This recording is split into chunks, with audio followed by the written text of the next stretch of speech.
দেখুন কীভাবে আমরা একটি বাইসাইকেলের জং পোড়া স্ট্যান্ডকে একদম খুবই অল্প সময়ের ভিতরে একটা MRT matte black spray paint use করে একদম নতুনের মতো করে দেখতেই পাচ্ছেন এটাতে কি পরিমাণ জং।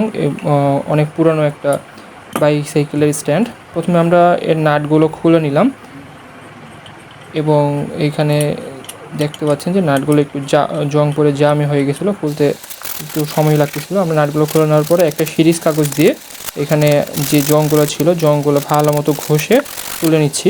দেখতে পাচ্ছেন জং কিন্তু রঙের জন্য খুবই ক্ষতিকর। জংয়ের উপরে রং করলে এটা টিকবে না একদমই। এই জন্য খুব ভালো করে আগে একটা সিরিজ কাগজ দিয়ে ভালো মতো ঘষে নিলাম। তারপরে একটা সাদা কাপড় দিয়ে উপরে ধুলো ময়লাগুলো জংগুলো আমরা তুলে ফেললাম। তারপরে আমাদের যে প্লাস্টিক বডিগুলো আমরা টেপ দিয়ে ঢেকে নিলাম। দেন আমরা এই যে spray paint MRT matte black spray paint colour code 4 এই কালারটা এখন করব এটাতে। অবশ্যই স্প্রে পেইন্ট করার আগে ভালো মতো ঝাঁকিয়ে নিতে হবে, এক্ষেত্রে না হলে আপনার ওই গ্যাস এবং কালারটা ভালো মতো মিক্স হবে না, কালারটা সুন্দর হবে না, বাবল থেকে যাবে।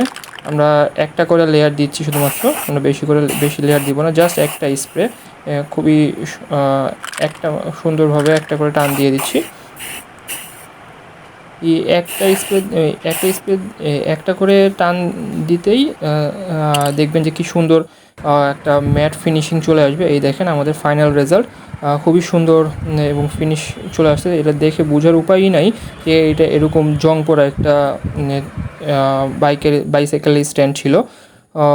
খুবই অল্প সময়ের ভিতরে আমরা মাত্র স্প্রে পেইন্ট করার 5 মিনিটের পরে এরকম একটা ম্যাট ফিনিশিং পেয়ে গেছি।